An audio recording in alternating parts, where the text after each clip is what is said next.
And will pass on first down. Got it away over the middle of the wide open Jordan Taylor. 88 yards for the touchdown on the first play from scrimmage.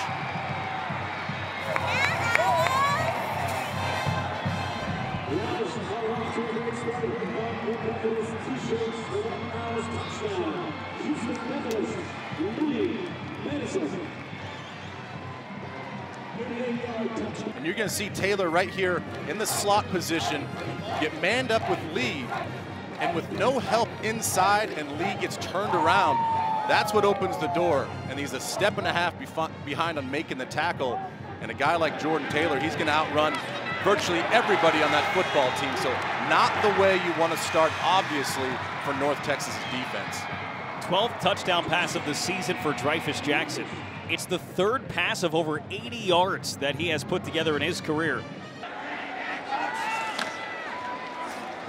Antoine Jimerson wrapped up for a loss by James Radcliffe and Gabe Baker, who's getting the start today with an injury to Malcolm Hill. The field, once you get in the red zone, you have to get some points on the board. 10th play of the drive is a touchdown for Jawan Davis.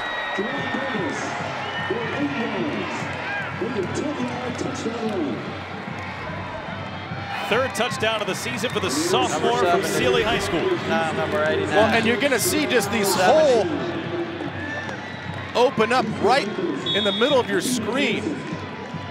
I talked earlier about Jawan Davis being more of a slasher. He's not the most patient runner, but right there showed great patience to wait for that hole to open up, getting off half the field.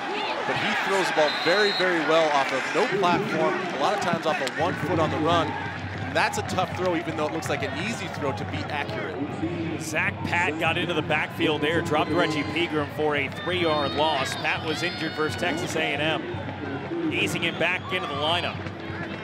But this Rice defense had 9 defenders that had at least 1 tackle for loss in their 41-21 win against Army, 13 total. Handoff on first down to Brandon Hamilton. And he will take it for a first down, eventually tracked down by Laramie Lee after a 12-yard gain. Key for him is just staying warm throughout the game. 3rd and 2, not this time. They went to Jimerson on 3 straight running plays. Brian Nordstrom got into the backfield for a tackle, a 1-yard loss, and it'll be 4th down. Former walk-on coming into the game, 8.5 tackles for loss. That's the 3rd best number in Conference USA.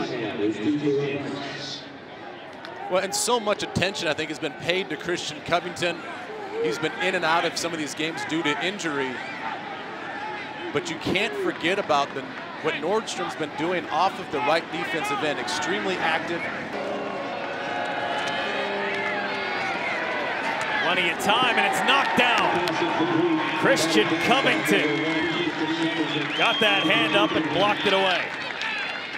And we haven't called his name much today, but you can't forget about him because he's such a special player. If you're not going to get to the quarterback, what do? You find him and try to time up.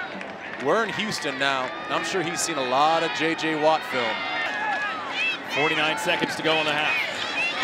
McNulty can't get away this time. Dropped for a huge loss back at the 45. Zach Pat and Christian Covington got in there. An 11-yard loss on the play. Well, you're just going to see these guys just collapse this pocket. They dial up. I think they went to the well one too many times. They had great protection up until this point. They called for deeper routes, some deeper shots, which means the offensive line has to protect a little bit more. 3 receivers at the bottom of the screen. Under pressure, and down he goes. Dylan Clare.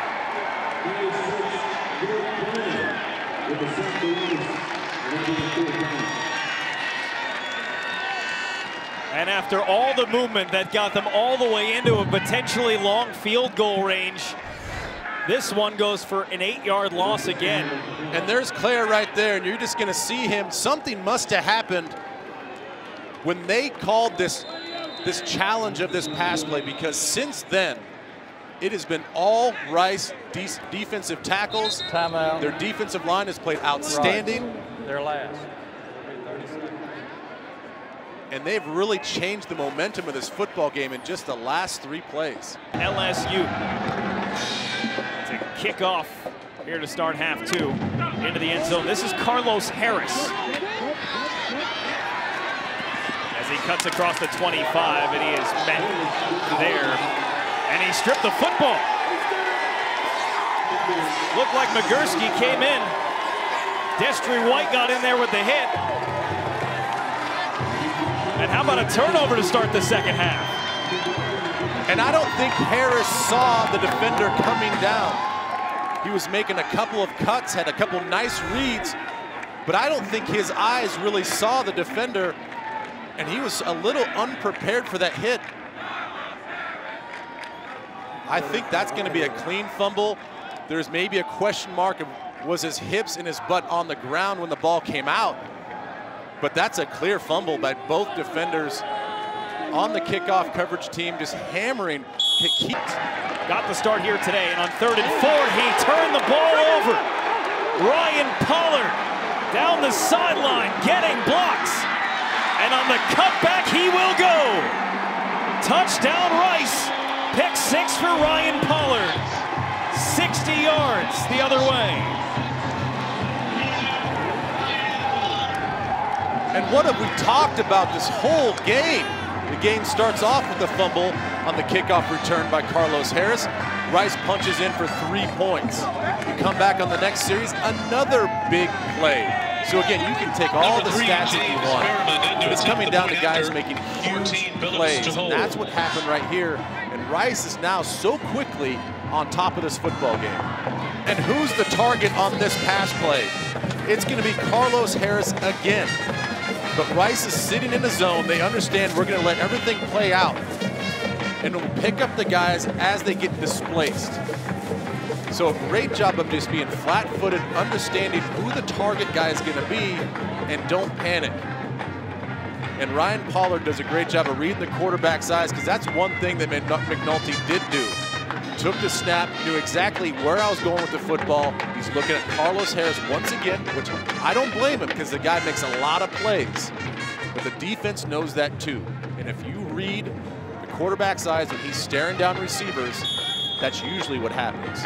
It was just off the fingertips, and that was really close. That was the 6th target for Harris, and down goes McNulty. Here's your guy, Christian Covington, the redshirt junior from Vancouver. And he's been close really all game long. He caused an errant throw.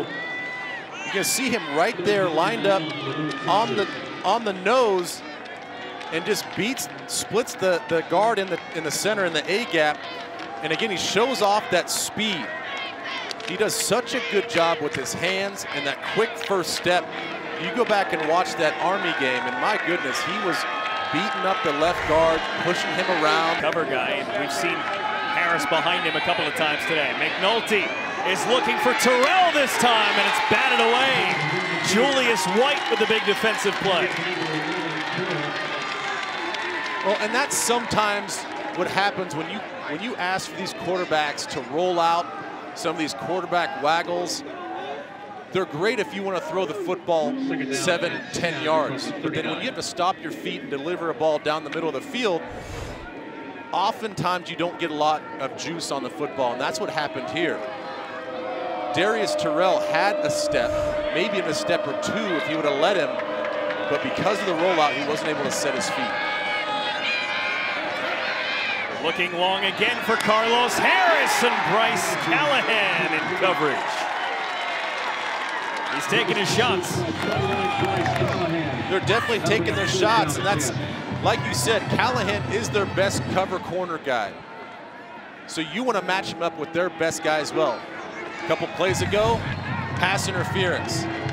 This time, they clear everything out and leave Callahan one-on-one with Harris, and he does a great job of stepping in front of that football and knocking it down. He almost picked that. Everybody beating Marshall in the championship game.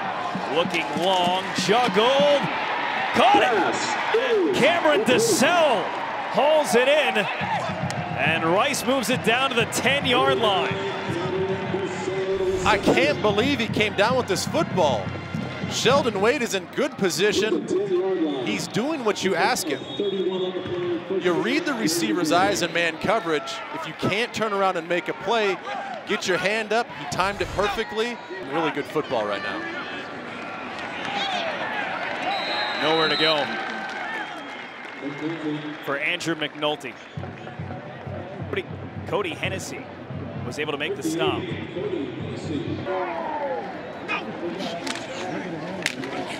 Another gaping hole. Derek Dillard can't break that last tackle, but he's down inside the 15. Kenny Byers ultimately made the stop, but a 35-yard run for Derek Dillard. You know, this is just one of those plays where you keep pounding and pounding on this defensive line and the linebackers from North Texas, and eventually you're going to spring a big play. We've been kind of waiting for one of these running backs to kind of take off, and you get a 4-minute offense on a worn-down defense, and that's what's going to happen, especially when you have talented running backs like Davis and Dillard. Quarterback in Dreyfus Jackson, who hands it off to Jawan Davis. Touchdown on the 10th play of the drive in the final minute of the fourth quarter. A 4-yard run and a touchdown for the Rice Owls. Well, and again, I think it's just evident that this defense is worn out.